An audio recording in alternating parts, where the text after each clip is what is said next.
सदियों पुराना एक भयानक श्राप, सत्ता का लालच और काले जादू का एक ऐसा मकड़जाल जिसने आज पूरे बीरमपुर गांव को अपनी लपेट में ले लिया है। इस रहस्यमयी विश्लेषण में हम उस उलझी हुई पहेली को सुलझाने वाले हैं जहां 400 साल पुराना अतीत आज के वर्तमान से सीधा टकरा रहा है।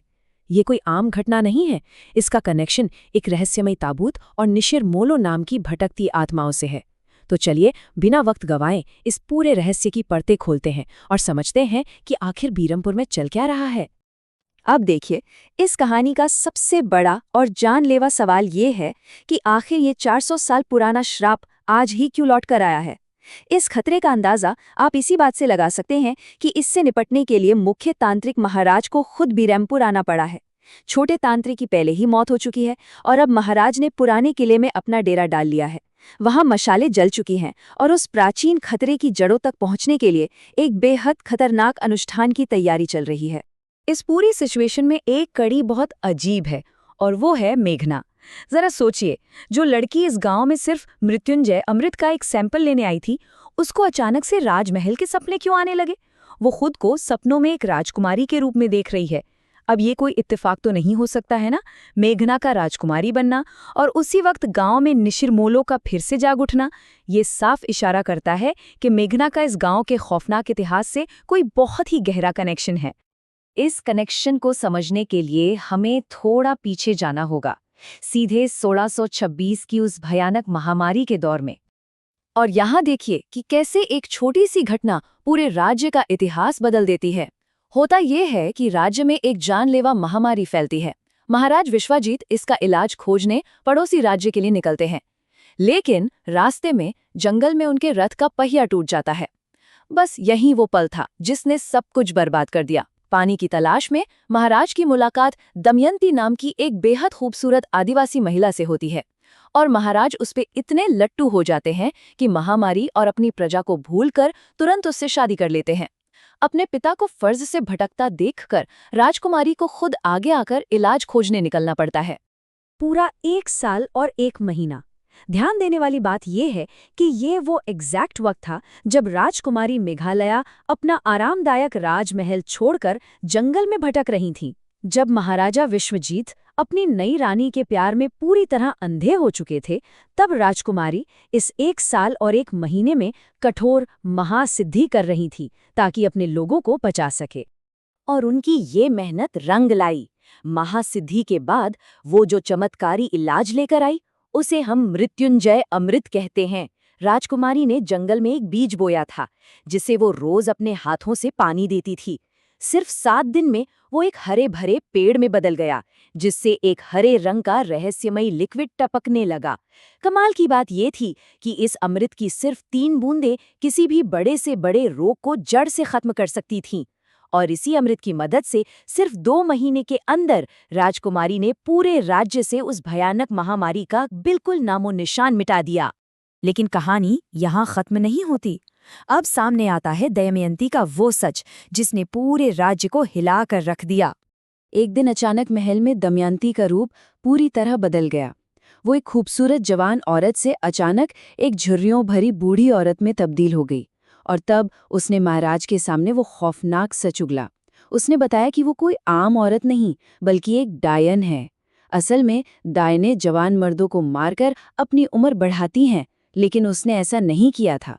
इसीलिए 100 साल की होते ही उसका जिस्म बूढ़ा पड़ गया। और सबसे डरावनी बात उसने ये बताई कि अगली एकादशी की रात तक उसकी मौत पक्की है। अब अपनी मौत को टालने और वापस जवान होने के लिए दमयंती ने जो शर्तें रखीं, वो सच में रोंगटे खड़े कर देने वाली थीं। उसने कहा कि उसे अगली एकादशी से पहले 11 ताज़ा मुर्दों के खून से नहाना होगा। और सोचिए, महाराज विश्वजीत जो उसके प्यार में पूरी तरह पागल थे, उन्होंने ये दरिंदगी भरी शर्त मान भी ली। उन्होंने तुरंत आदेश निकाल दिया कि गांव में जो भी मरेगा उसका अंतिम संस्कार नहीं होगा, बल्कि उसकी लाश महल लाई जाएगी ताकि उसे काट कर उसके खून से दमयंती नहा सके। अब जरा इस सिचुएशन के मॉरल कॉन्ट्रास्ट पर गौर कीजिए। एक ही परिवार में 2 बिल्कुल अलग सोच। एक तरफ राजकुमारी मेघालया है जो बिना किसी स्वार्थ के अपनी जान दांव पर लगाकर लोगों के लिए मृत्युंजय अमृत लाती हैं, और ठीक उनके सामने उन्हीं के पिता महाराज विश्वजीत, जो एक दायन के झूठे प्यार में इतने अंधे हो गए कि अपनी ही प्रजा की लाशें चुराने लगे। ये सिलसिला सिर्फ राजकुमार और राजा का नहीं था, ये सीधा सीधा इंसानियत और दरिंदगी की टक्कर थी। और इसी दरिंदगी भरे माहौल से जन्म होता है निशिर-मोलो का। राजा के इस अत्याचार से बचने के लिए गांव वालों ने एक गुपचुप और बेहद खतरनाक विद्रोह की योजना बनाई। ये प्लान 3 हिस्सों में था। पहला, अगर कोई मरेगा तो कोई रोएगा नहीं, ना ही कोई शोक सभा होगी, ताकि सिपाहियों को कानो कान खबर न हो। दूसरा, उन्होंने काले कपड़े पहनने वाले 4 ताकतवर मर्दों को चुना। और तीसरा, ये 4 लोग आधी रात के अंधेरे में चुपचाप लाश को ले जाकर शमशान में जलाते थे। आज जिस नाम से बेरमपुर का बच्चा बच्चा कांपता है, असल में उसकी शुरुआत बहुत ही नेक थी। इस शब्द को समझते हैं। मोलो का मतलब होता है अर्थी को कंधा देने वाले, और निशिर यानी रात। तो निशिर मोलो का असल मतलब था रात के अंधेरे में मुर्दों को बचाने वाले लोग। हिस्टोरिकल पॉइंट ऑफ व्यू से देखा जाए तो शुरुआत में ये कोई भटकती आत्मा या भूत नहीं थे, बल्कि उस गांव के असली हीरो थे। और उनका ये सीक्रेट प्लान जबरदस्त तरीके से काम किया, पूरे 15 दिनों तक। इन 15 दिनों में गांव में जो भी मौत हुई, राजा के सिपाहियों को उसकी भनक तक नहीं लगी। निशिर-मोलो अपना काम एकदम खामोशी से करते रहे। लेकिन जब महाराज को ये बात समझ आई कि पिछले 15 दिनों से एक भी लाश महल नहीं आई है, तो उनका गुस्सा 7वें आसमान पर पहुंच गया। उन्होंने रातों रात गांव में अपने खुफिया जासूस और सिपाही फैला दिए। और फिर आई शनिवार की वो मनहूस रात।